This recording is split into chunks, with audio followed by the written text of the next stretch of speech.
And welcome back. Welcome back. It's Kareem, And it's Travis. and this is One Hit. High points. Yep. So pretty much we're back. We're back in black. I'm wearing black. We're back. As the second day, kind of, returning to be able to speak more freely about again what's going on in the world, current events, just what's been going on with our lives, and finding different ways to help navigate through that. And it all starts with dialogue, I would say, because we're never alone. Yeah, it's always good to have something that. Sorry, I had to gather some thoughts there for a minute. We hit the bong a little too rough right before this episode, I'd say, because normally we would do it towards the end. Yeah, but you know what? The smoke. Let's get the flow. But no, the dialogue's good, and having a conversation is kind of what we're about. Is bringing conversation to the topic and not just kind of treading over things lightly and things like that. So, it is making sure that we're not alone and that we're able to have those conversations. Yeah. My train of thoughts are gone. Woo, this is a lovely way to get back into it. So pretty much, We've been on a pause. We've been on a pause. I would definitely say not a joint pause though. Like, I've definitely not stopped smoking joints, but I think that's kind of a way to not cope.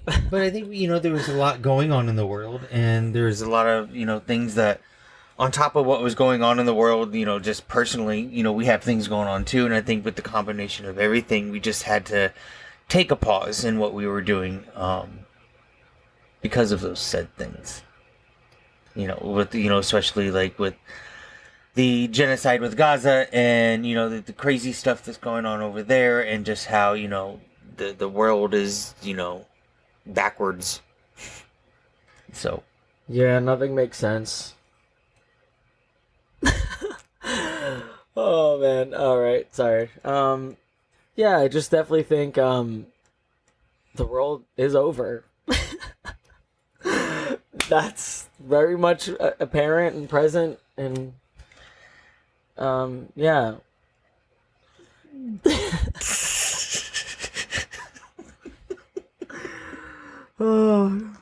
Sometimes you just gotta laugh at yourself. Not myself, but myself too. I mean, obviously, but I just think that sometimes humor is the ultimate medicine to trauma, because even though we know the trauma's not going away, if you can find some weird dark humor in it, just to kind of take the edge off. Not even dark humor, I don't think.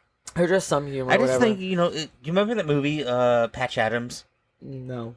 With Robin Williams in it, and he was going to med school, but he didn't believe in the conventional way of medicine. He could just thought that some people don't need medicines and things like that, and it's just more of they just need to laugh, and all of a sudden their health will turn around. See, that's funny because I actually really love Robin Williams, and I'm surprised you've never seen that movie. I have a lot of. It's one of my favorite movies. Yeah, I mean, there's a whole slew of them. I mean, I'm not gonna sit here and act like I'm the most diehard early '90s quotable children. I can't quote every single thing like that, but I watch it significantly enough to know enough of what my siblings have watched and what was present. I never watched that movie, but kind of sounds like dystopic though. It is, but it makes it. Some of it is that some people just doesn't need some lady just wouldn't eat anymore because she was in a nursing home, and they just kind of wanted to just pump her through medicines to try to get her to eat, and all she needed was just a little thrill in her life and in her life. Sounds like today's world. I mean, most people that are being sick or getting sick it's probably a death sentence if they're going to the hospital these days. You never know, and I'm not trying to promote people to not go to the hospital. I'm just saying, nowadays, if you can actually just treat yourself and whether either financially too, they can screw you up the ass financially, and it just doesn't make it worth, suffering then for other aspects of your life for something that you probably could have taken care of yourself. And maybe I'm a little triggered and sensitive because I dealt with that in my past with my own family, but no, it also you kind of, when you go to the doctor's office, you kind of feel like take a number, and that's really what it is that they're running you in and out. Mm-hmm. And it's not necessarily about your health anymore. It's kind of all turned financial and kind of corrupt in a way that which we know it is. And so I get like, yeah, you can't trust it. Yeah. But long story short of this specific topic, I would say that we're both going to Mexico for a friend's bachelorette party, and it's going to be in Cancun. We were just there in January. Didn't really talk much about it, obviously, because I didn't record then, but didn't really talk about it We in were on a yesterday's joint episode. pause. Yeah, we're on a joint pause. Yeah, it's become increasingly hard to enjoy certain things in your life. Things that are planned out for you to attend. To share those special moments with your friends and family.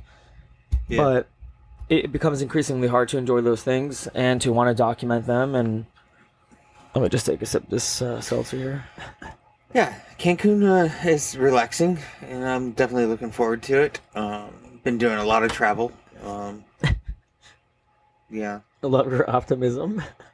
Yeah, I mean, it's just, I'm such a homebody at times. It's just like when I'm gone for so long, it's just more of like it really like wears me down. Mm-hmm. So it's just, and like I need those reset days, and yeah.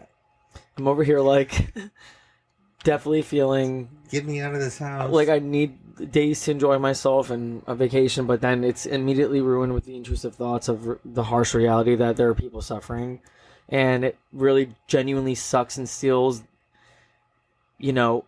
every bit of kind of, I guess, energy I'd put into those things, and makes me feel just completely disgusted by myself and feeling selfish, because it's like I can't enjoy that stuff because I see through every system, whether it be financial, religious, or anything. Every system that's there for any place I'd go to visit, that would be a place to vacation. I would just see some type of system that's implemented in a way that is still operating throughout the world, and it's yeah, because you know that you like I'd relate it somehow to everything. Like you buy something, and then what you're buying, some of that money goes somewhere, to support, war.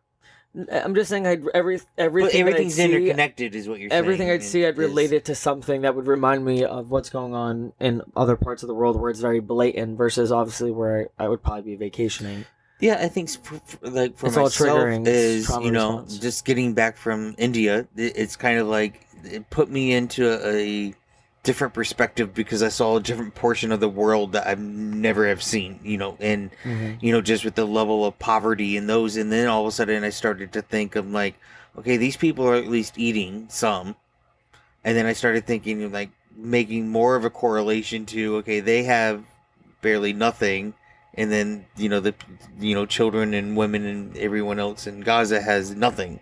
Yeah. So like it actually helped me relate more and see a different perspective, something I haven't seen before in my life. So it was kind of interesting, not interesting, but more of eye-opening over the last week that I saw that. So yeah, I think more people need to take humbling vacations. This wasn't a vacation, but I know, that's why I did the hand motion, because it doesn't seem like it makes sense for people to kind of stay in this complacent space they've created for themselves, and then to say or make any judgment about any people that they do not know. Because I think now it's more evident that you can look at propaganda and completely dismiss it as just propaganda, nothing true or factual, so that you can start discriminating less and honestly educating yourself more. Because we're too civilized now, as I guess a species, that and we live very sheltered lives, and I think that some of it is that we have to get outside of our box, and we have to understand the world doesn't operate the same. But sometimes our country, we say this. I'm sorry to cut you off, but we say this. Sometimes our country, is so advanced, and we're so educated and civilized, and we're over here trying to create other like democracies throughout the world and blah blah, because some people don't even live anything like us, and we're the most advanced and progressive, blah blah blah. But it's like, even in those terms, if we're so progressive and we're so civilized and so educated, we would know that what we're doing is only creating more ripple effects of terror and more ripple effects of revenge, and just just hatred from the world around us, around Americans. The Yeah. world is gonna bind together against the very country that's claiming to be all these amazing things. And I'm obviously aware, that this has always just been part of the plan with world powers. I mean, that's why there's so many evils that happen throughout the world, and most countries don't do anything about it. I know there has to be a balance, and some people just find that there has to be a greater good, a greater evil, whatever it is. But now I think that we're seeing a true pivotal moment where you can never just I think it justify goes back to certain what I'm things. just saying is that more and more people are now being shown You can't or justify certain seeing things easily now. and seeing the I world ramble. differently that like just I saw in person in India. So like it's more exposed. People are now seeing things and you can't necessarily unsee it because it's like some of these images are horrific and the world is waking up because they're now seeing it. And I think it's because of tools on social media because news goes faster around the world because of social media. You can't put on propaganda anymore and just get away with it. I think now it's just super easy to call it out, challenge it, fact check it, and just dismiss it as just propaganda. Yeah. And false propaganda. And but unfortunately, with the ADD that basically general society has when it comes to social media posts and independent media consumption, let alone major mass media, people's attention spans are so lost. So even when there's false propaganda that's coming out, people still cling on to what they initially seen, and then whatever truths get come out or are released, they can't even remember whatever false propaganda they believed and reshared to even educate themselves on, to dismiss it or whatever it is, or they just get too shameful and they'll never just share it and the damage is done, or people just knew from the very get it was false propaganda and just use that as their saving grace for their team, the team that they're fighting for, because apparently everything is like a fucking football team in this country. Yeah. I just don't understand. It's just, I just know, like, for myself growing up in Indiana, it's like people only know what they know because they live within the box. And I don't know if that's necessarily the world's controlling them or it's just that they've created such a comfortable life that they have no issues that they don't know any better to go look. Like, but that's also at the same time with today's world of social media and news, it's no different. It's not like it's just newspaper and radio where it's not really in your face all the time. Yeah. So like it's more of they don't, from my side of it, for how I look at it is a perspective of never experiencing that and then seeing what I saw last week in India. It put it all into more perspective for me. And so I think it's just more of me coming out of India, like there was a lot more of a relatability in me waking up more. Yeah. So, and that's, I think, what people need to do is to educate themselves. For sure. And if they're incapable of taking those trips, those very eye-opening, humbling trips, because of course we know that not everyone has the ability to do so,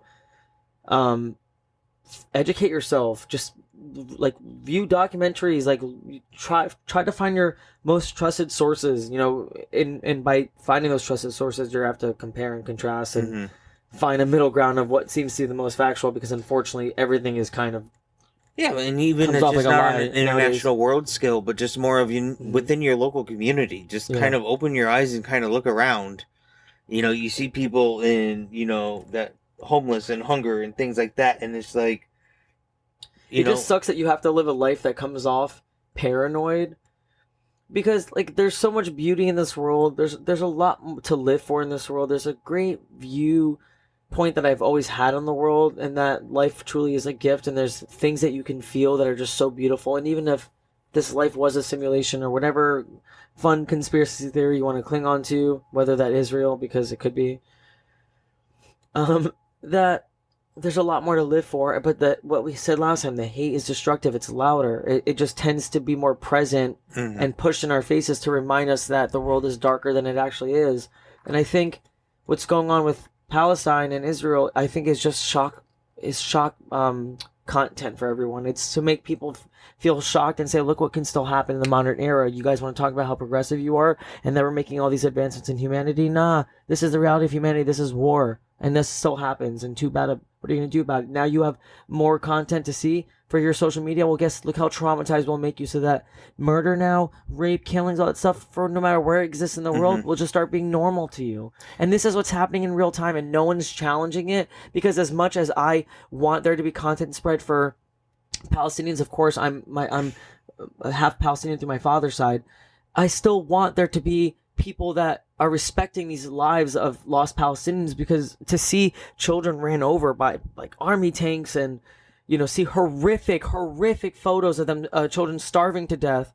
You see these things and you think, okay, like, yes, like, it's horrific, you understand, you acknowledge it, but it's now becoming spreadable content that then shocks people to the point where then the next image and the next image just starts becoming less and less of an impactful, eye-opening moment for them, and more of a sad reality and acceptance of what's happening. And this is the reason why I say it's counterproductive sometimes. Yes, we know there's deaths. Mark the times where it's appropriate to show people the atrocities, but other times it's sad that the Palestinians are so desperate to film their own deaths, hoping that whatever picture is enough or whatever video is enough to just make people say enough, stop. And that's what they're doing. And us, of course, what we're doing is most people just see it as content and things to report about and reshare, and to think that they're doing something. But to some degree, yes, it may be helping, but for the most part, for people like me, it's shocking us and making me feel like I can't even move and function.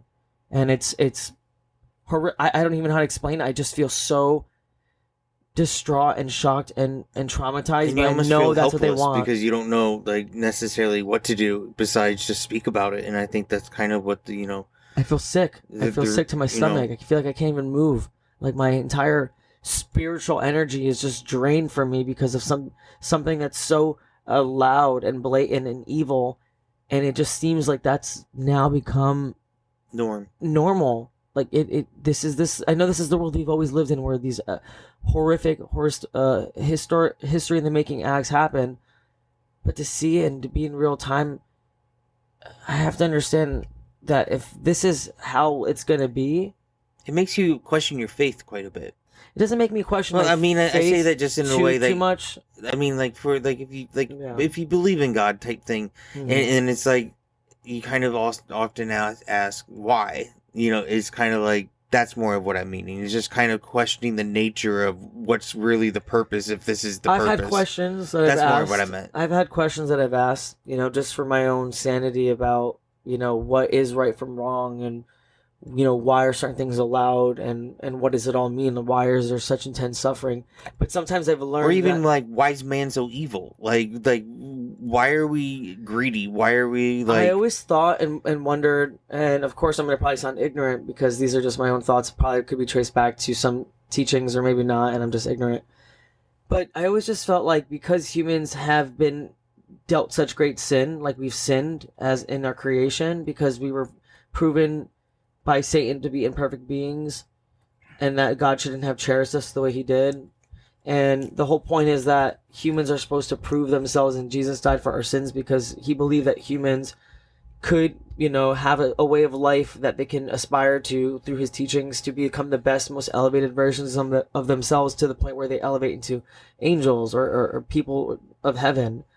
But then there's Satan, who whispers in our ear, through sin, and the whole point of his work is to corrupt us and keep us down. And the reason why we see such evil in this world is because humanity is actually failing collectively, and we're all brought back by just mass sin and greed and selfishness and just greed. And I think that's the reason why we're still seeing all these things happen. And yes, maybe humanity has moments of great, I guess, unity in things. It's really just short-lived, and ultimately is only just little sharp bursts of light that never really do anything. I don't know. I'm just seeing this whole imagery in my head of there just being a push and pull of evil and good, but evil's winning. So it seems. But I think that's what the Bible tells you. Yeah. Evil's going to win, and that's really where you have the second coming. Like, that is in the last book of Revelations. But I'm not a catastrophist, though, and I don't live my life thinking like the end of the world's happening, but to some degree. Yeah, for those that are wishing for that to happen is different. Those are evil people. I'd be lying if I wouldn't say in the back of my mind. Sorry, I'm really getting antsy and itchy. I would be lying if I said in the back of my mind I didn't still think that this was all happening as designed or predicted, and That's why I have to start. Oh, it is designed and it is predicted because it's like everyone is intertwined with each other and it's all being controlled probably through the making money. Like that's probably the root of all the evil of it. I feel like I'm getting itchy too. Is this weed making a little itchy? I'm like all over the place. Guys, check your weed before. Maybe you're allergic to it. Just kidding. Do you remember that the movie The Mummy with those bugs crawling in the skin? That's kind of where I feel like now. Oh God! Did you get that in India? Yeah, right. No, I was taking my antivirals. Okay, I'm sorry. No malaria here. Well, this is turn of events or turn of topics. Honestly, those beetle things are kind of sick though. Like I'd probably get that tattooed on me. Those what? Those little beetle things from The Mummy Returns. I thought it was the first one. The Mummy, whatever. The Mummy Returns. Oh, yeah. Both of them. You want one of those beetles? No. No, they're cool. Like I think the imagery of that is really cool. It's just something that's like crawling under your skin. Q Crawling Under Your Skin by Linkin Park. No, I don't support that. Anyway, so what's going on right now in the world sucks. I wish more people would talk about it. I mean, I know a lot of people are talking about it, but I need more people in my personal circle to talk about it to maybe make me feel like at least. So maybe that's a selfish request because you know what? There's a lot of shit that we got going on in the world. But to be very honest, it still kind of hurts a little bit. But yeah, but I think it's even for ourselves. It's like yes, we want our circle to talk about it more, but I think maybe we kind of prompt the conversation and have a little, like, just ask the question. So, what do you think about this? And just see what they like. Yeah, and see have that casual conversation. I think it doesn't hurt. Like. Yeah. Unless I say no, I don't want to talk to you. No, I think I'm fair balanced too because I don't ever really prop the conversations. Oops, I don't really prop the conversations ever to people. Yeah. Sorry, I got distracted there. Yeah. So. Yeah. I'll just finish it up by saying, I just want people in my personal circle to be a little bit more educated on it if they could be. Not saying that they aren't, but it would make me feel like at least they're staying up to date with it and can kind of understand maybe what I'm going through in those moments. Because if the tables were turned for anybody else, I would 100% be there as I've always been for people. Yeah. And there's a real suffering. Check on your Palestinian friends. Check on your Middle Eastern friends as a whole. Whether they be Jewish as well, Muslim, Christian. Check on all of them. They are suffering. They're going through a lot right now. There's a lot of questioning of their safety in this country. And, I'm a very proud, born and raised American, and I love this country, and I am so grateful to have been born here. And I want it to be the best place for the rest of my life and for the rest of my family's lives. So I think that we need to start with seeing what we can do here in this country to be able to make change. Yeah. So that we put an end to this vicious cycle, and it starts with, breaking the cycle. Stop being complacent. Just put the social media down for a little bit, and have the conversation. And I think that's my little closing thoughts would be more of, have conversation. Don't be afraid. Spark. Spark the ideas. Spark the dialogue. Put the social media down. Put the phone down.